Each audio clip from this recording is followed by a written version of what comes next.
Ano naman po ang kinalaman ninyo sa impeachment trial ni VP Sara Duterte kung meron man po? Tungkol po ito sa 4 na cheque po ng OVP na in-encash po sa Land Bank Show Boulevard nung ako po ay branch manager. Okay. Ngayon, binanggit po ninyong 4 na cheque. Ano po itong 4 na cheque ang binabanggit po ninyo?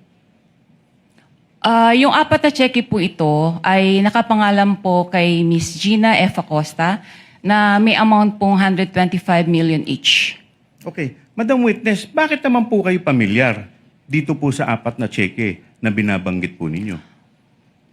Familiar po ako dito kasi ako po yung nag-oversee ng encashment na to nung ako po ay branch manager po ng Show Boulevard branch.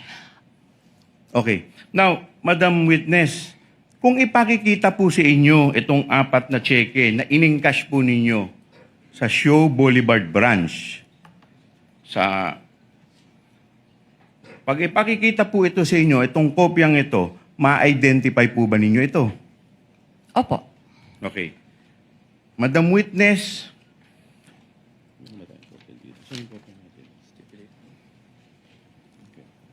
Your Honor. Yes, Counsel for Respondent, Just Turnbull. to, if What is your counsel pleasure? is okay with, just to expedite the proceedings, Your Honor, we are willing to stipulate that the witness has the ability to identify these checks. okay. Has the ability to identify the checks. And we are also not questioning the authenticity of such checks, Your Honor. For the reference of the senator judges, you're referring, Attorney Poa, to the 4 checks which are common exhibits of both parties. That is correct, Your Honor.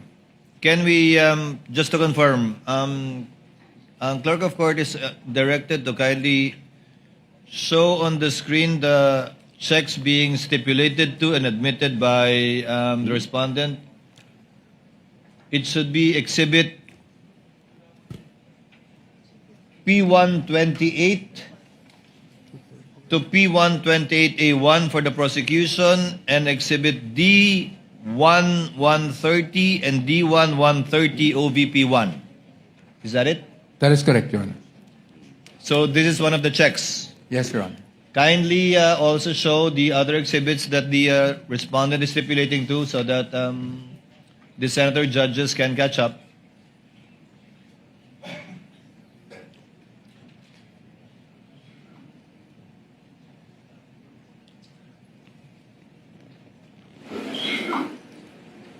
Given that the respondent is stipulated to the aforementioned checks for 125 million each, dated December 20, 2022, January 31, 2023,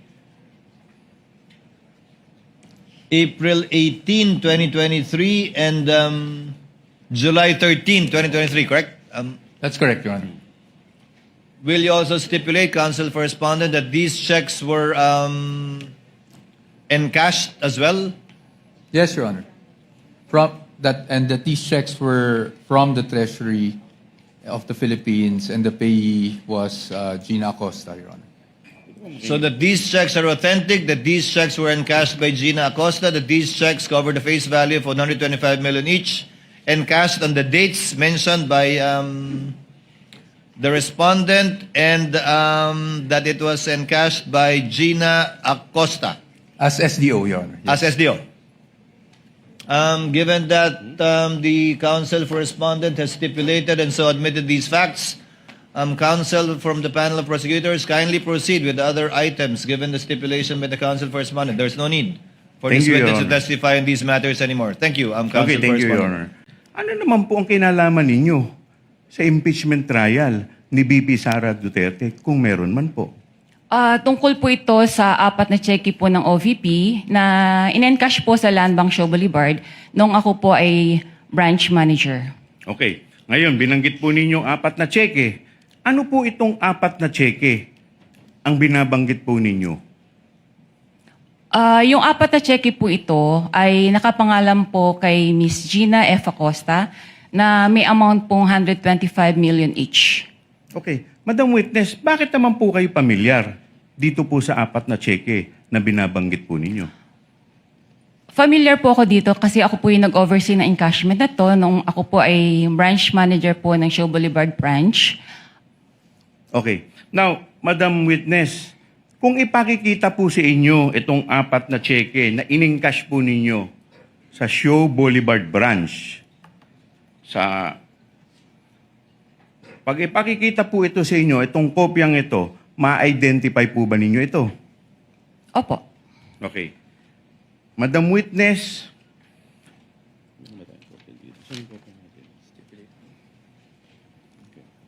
Your Honor.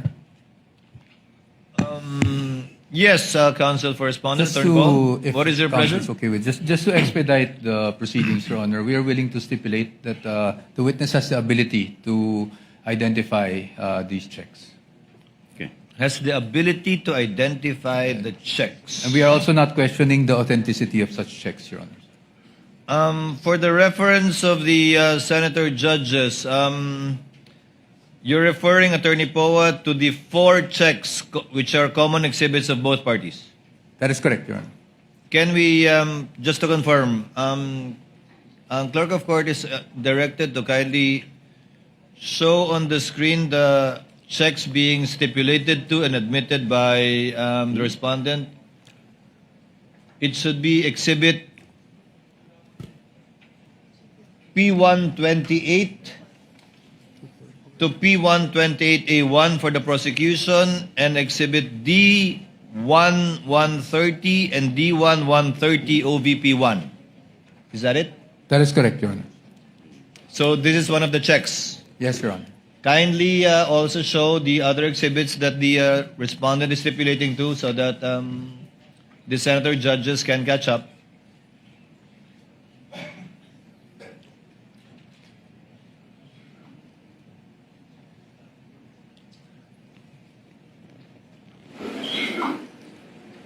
Given that the respondent is stipulated to the aforementioned checks for 125 million each, dated December 20, 2022, January 31, 2023,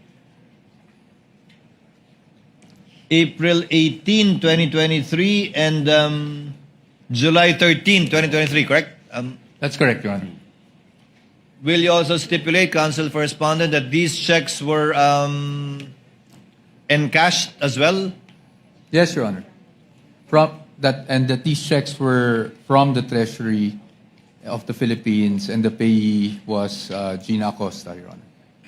So that these checks are authentic, that these checks were encashed by Gina Acosta, that these checks cover the face value of 125 million each, encashed on the dates mentioned by the respondent, and that it was encashed by Gina Acosta As SDO, Your Honor. Yes. as SDO. Given that the counsel for respondent has stipulated and so admitted these facts, counsel from the panel of prosecutors, kindly proceed with the other items given the stipulation by the counsel for respondent. There's no need for Thank this you, Your witness to Honor. testify in these matters anymore. Thank you, counsel Okay, for thank you, Your respondent. Honor.